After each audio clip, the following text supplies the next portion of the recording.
How's it going? My name's Aoife Mannix, and I'm actually from Dublin, but every year my family used to go to the west of Ireland, and this poem is called Summer Holidays. There's something about rain on a roof that makes me feel small, as if the years were falling in on me, and I'm back in the caravan inventory, playing snap with myself 'cause you refuse another round, telling me patience is a much better game for bringing the sun back. The kids from the farm have a game they love to play, seeing who can hold on to the electric fence for the longest. The cows eye us wearily. I can never remember whether standing up or sitting down tells the weather, and then sometimes they do both. I hate the weird jolt to the bone up to the elbow and never last long.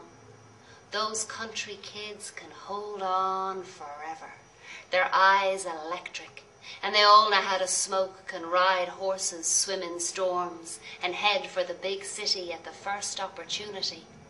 But leaping from hay bale to hay bale, sucking straw like cowboys, the rain drumming on the tin roof, a beat of every summer, they seem to have wings us town kids can only dream of. Thank you.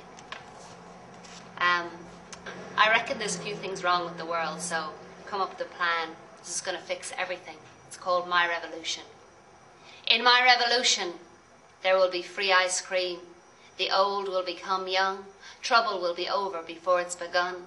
My bombs will be hurled as lemonade, shattering laughter over walls that have crumbled before they were built. My bullets will bounce back to where they come from, leaving no scars but just a trail of jelly beans. That will be the new borders, eaten before there's any need for visas. My refugees will party in the street, dancing their music over the front page before coming home, to balloons and streamers and suitcases bursting with all they have lost.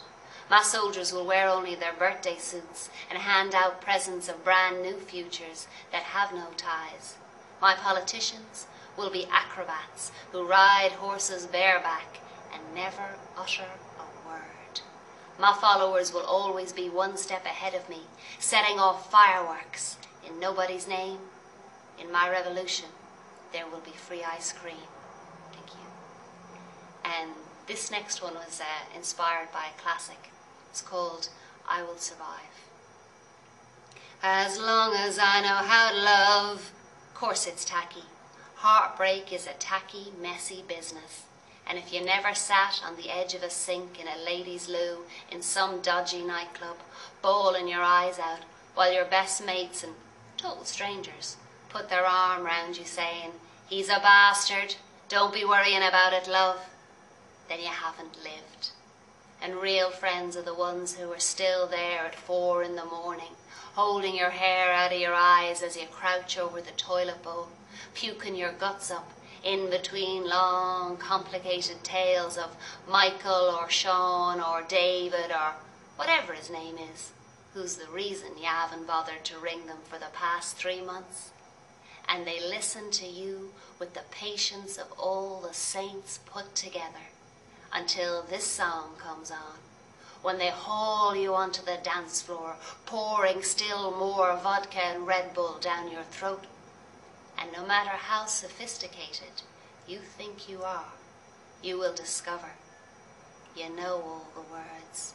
And maybe you won't slit your wrists over 'em after all, because as long as there are glitter balls and pumping music and friends to put you comatose into the taxi home, you'll be all right. Thank you.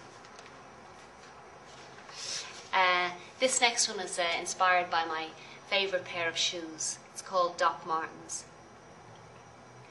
My father telling me, you can't wear those clown shoes with a skirt that's more like a belt. Anyhow, you look ridiculous.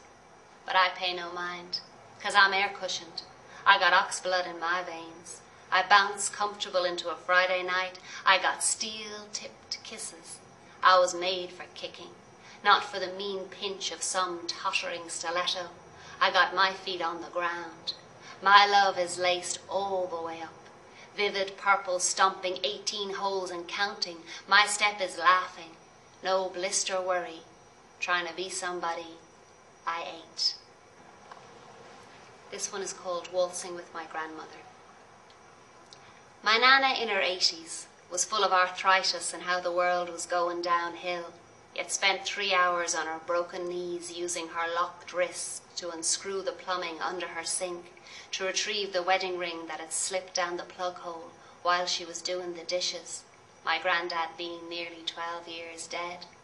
But this was nothing compared to how when she was young, she'd lie in bed in her ball gown so her father would think she was sleeping, and as soon as his light was off, shimmy down the drain pipes to run off laughing to meet my granddad on the corner to go dancing.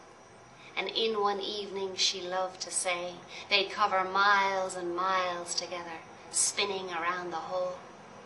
I'm sitting on her leather puff near her feet, with my coffee going cold and putting the ashtray under her cigarette just in time to catch the long finger of ash falling down. She smoked her fags to the bone. She tells me how, the day after his funeral, she was on the bus into town, and it struck her there and then that she'd never dance again. But as the evening draws in, she forgets to put the lights on. Our faces are shadows thrown by the fire. Her words burn and swirl like silk on polished floors, and we both foxtrot into the past.